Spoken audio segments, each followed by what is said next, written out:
Hey, what's going on, guys? Aaron here. Welcome to the video. So I'm going to go over the voting, the white card, the gold card, the proxy, what the heck is all this stuff, and actually share that the meeting got postponed, which I'll get to in just a moment. So should you still vote? What am I voting for based on everything that I have heard and read? I'm going to get to that a little bit later in the video. I first very quickly want to go through this update, which came out March 3rd. Essentially, every quarter, the plan administrator does a report on distributions. And I'm just going to kind of skim through it very quickly. Most of you guys have received your first distribution and second distribution. If you're having an issue with either one of those at this point, you will want to read this and find the section that applies to you and then do the appropriate steps. Most likely they're trying to get in touch with you. So most of the value got distributed. 95 or basically 96% of the value got distributed. But there's a lot of people that have not received their distribution because their claim is just too small, basically. All of the undistributed claims or unclaimed money, basically, will come back to us. Will come back to you in a future distribution. So that is good news, right? A lot of people are just not going to bother getting $50 or $100 because they don't really want to. But that money will be coming back to us, which is good. They say here that around $52 million of unredeemed distributions may be subject to forfeiture, and those distributions will again come back to us. And this just shows the amount that was distributed in the first and the second distribution. So we have around 98% of all the money that was supposed to be distributed was distributed. And then we have around 20% of the people that are just not going to claim their distribution. So if you're having any issue, create a ticket, make sure that they know that you have an issue, basically, because that is very, very important. It looks like there's a big discrepancy here. Around $100 million has not been distributed via cash distributions. So those of you waiting on a cash distribution, just know that a lot of you guys have not gotten that yet, but they're working on it. So if you fall into any of these categories, for example, requesting a conversion from liquid crypto to cash, custody claims not withdrawn by the deactivation date, if you are a corporate creditor that has some questions, I would recommend just going to these specific sections, right? If you're in charge of an estate for someone that passed away that was a Celsius creditor, make sure to read this and do what they say. If you were using Celsius but through Nuri or Bitwala, one of these third-party apps, again, I would go to this section and make sure that you file a claim if they need more information from you. But at this point, essentially everybody has been emailed and everybody has been contacted many times. If you live in an unserviceable jurisdiction like Cuba, Iran, North Korea, etc., they are not going to forfeit your claim, and they're asking you apparently if you have a foreign bank to which a distribution can be made. So if that applies to you, know that they are working to get you your money. And this is how much money is in the account that after legal fees, right, will be coming back to us. Because there are professional fees, employee payroll, blah, blah, blah, all that kind of stuff. But right now, as of January 31st, $367 million is sitting in that account. So in the second distribution, that little tiny one we got a month or two ago, it was around $127 million. And that was around, I'm rounding, around 3% of our claim.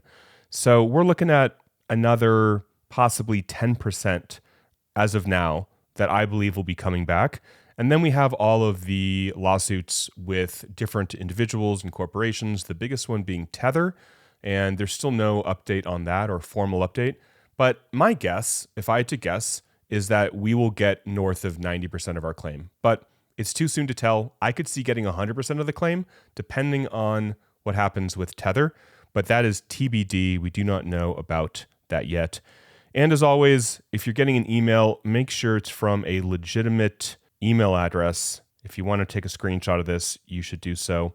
A lot of you guys send me an email and ask me if it's legit. And the first thing I look at is what is the email address you're getting it from. Okay, so let's talk about this whole proxy vote, which has been a lot to catch up with or stay up to date with.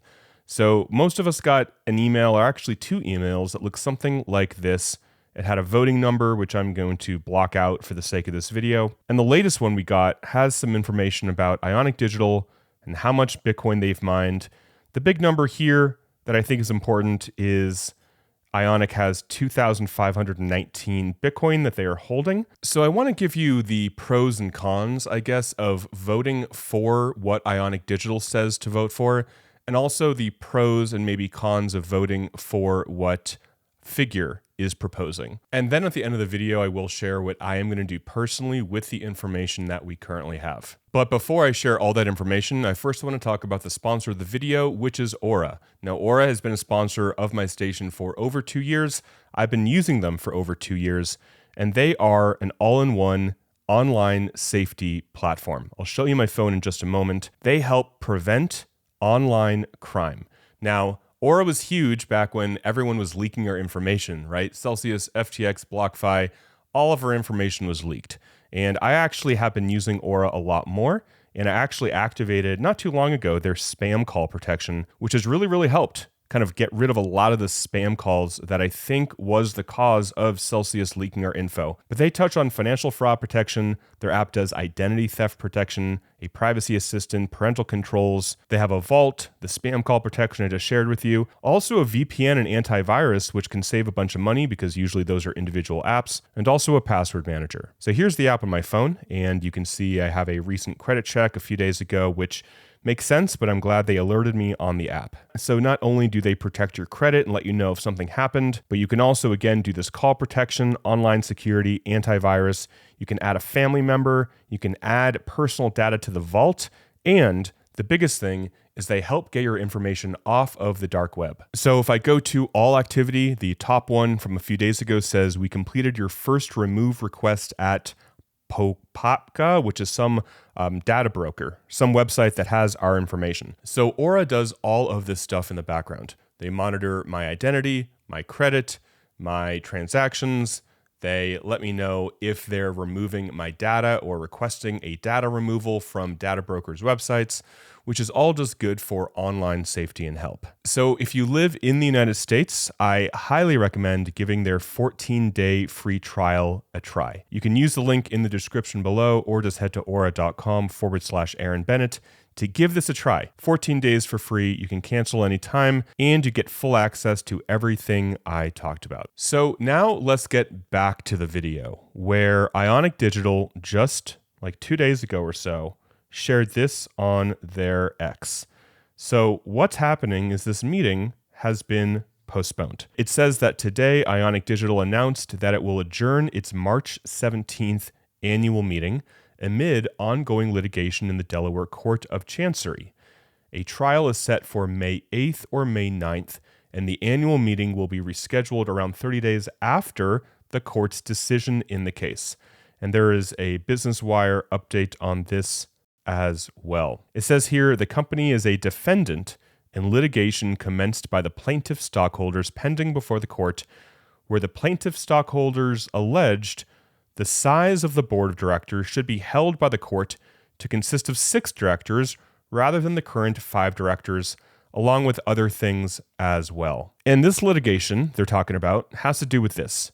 Tony and Brett are essentially the plaintiffs. The defendants are going to be Scott, Tom, and others on the board. So I'm not going to go through this entire thing. It's 35 pages, but from Tony himself, he says, Ionic still refuses to communicate with its shareholders. Ionic claims to have shrunk the Class 1 board seats up for election from 2 to 1, but we believe this is invalid and a breach of their fiduciary duty to shareholders. We filed a shareholder class action lawsuit with the court. We, meaning Tony and Brett, asked the court to postpone the annual general meeting until the lawsuit is settled. Rather than even attempt to defend its actions, Ionic notified the court of its election to defer the meeting until after the class action can be tried in early May. That means the annual meeting will not happen on March 17th, which is what Ionic said right here. It's going to adjourn its meeting. And Tony says that you can still vote for Michael Abate and Oliver Weiner. Now, I listened to a 4-hour Twitter Spaces with the two of them, Tony, Mike Cagney, Simon Dixon actually hosted it. If you really want a full overview of everything, I would suggest listening to that Twitter Spaces if you want. I'll include the link to that below. So when I click on the Ionic Digital email and then I type in my little passcode, right now it does not let me vote, and I have not voted yet because I believe they postponed the meeting. So it still says the meeting is March 17th, but clearly it is not going to be March 17th. So I don't know about you guys, but I can't vote on this proxypush.com, which was the website that Ionic Digital was sending everybody. And again, it looked something like this. So when I go to this website and enter my number, it does not let me vote. But if you go to ionicvote.com, and Tony just verified this, that you can still vote at ionicvote.com, apparently you can still vote via their proxy. So they give an overview of the issues that they think are happening right now: wasted money, ongoing mismanagement, no liquidity for shareholders, which is very important for basically everybody. And they give some truths and lies about different issues that people are having with this whole who to vote for thing. So I'd encourage you to go to ionicvote.com and check it out if you're still on the fence. So what am I going to be doing? Well, after having listened and read everything I can get my hands on, I do believe there should be a change in the board. I am not happy with it being well over a year and them blocking the ability to trade our shares. That is something that, from what I have read and what I've heard, is something that the Ionic Digital board found a rule in order to block people from selling and ultimately other people buying their shares. And that is really, really frustrating because there's a lot of people that need money now. And there are people that maybe think Ionic's shares are worth way above $20 and would happily buy them, but they blocked the ability to do so. Also, I think Mike Abate specifically is incredibly competent. Just listen to the Twitter Spaces if you want. That guy knows his stuff. He's really, really smart, and he has a ton of experience. And that leads me to another annoying thing, is that the Ionic Digital team is not doing public Twitter Spaces. They aren't doing YouTube videos. They aren't doing any of this stuff, and they've been invited on multiple platforms. Simon Dixon has invited them multiple times over the course of, I guess, like a year, and to my knowledge, they have not accepted, right? We have not seen their people say why they should stay on the board and give reasons for why they're doing things like cutting off the ability to trade, buy and sell shares. So the issue is we're not getting both sides, but they're, not deciding to share their side.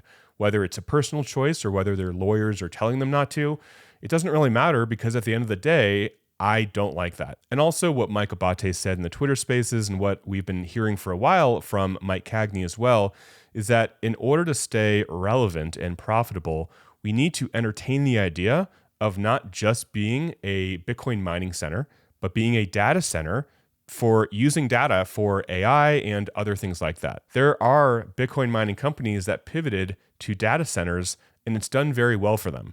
And we haven't heard that the current board of Ionic is wanting to do that. So since we haven't heard it, we're assuming that they are not entertaining the idea, right? And I guess the only downside of bringing 2 new board members on the board is that it could possibly delay things. Maybe there's more infighting, maybe there's more disagreements, but that is what a board is for. There should be disagreements. There should be people bringing up different things that they think will make shareholders make more money. That is part of why a board exists. So the downsides aren't really downsides, but if they have a plan and then you get 2 new board members and they're like, hold up, we don't like your plan, right? That's the only thing that I could imagine being an issue. But realistically, that should not be an issue, because everybody on the board should be working for the shareholders.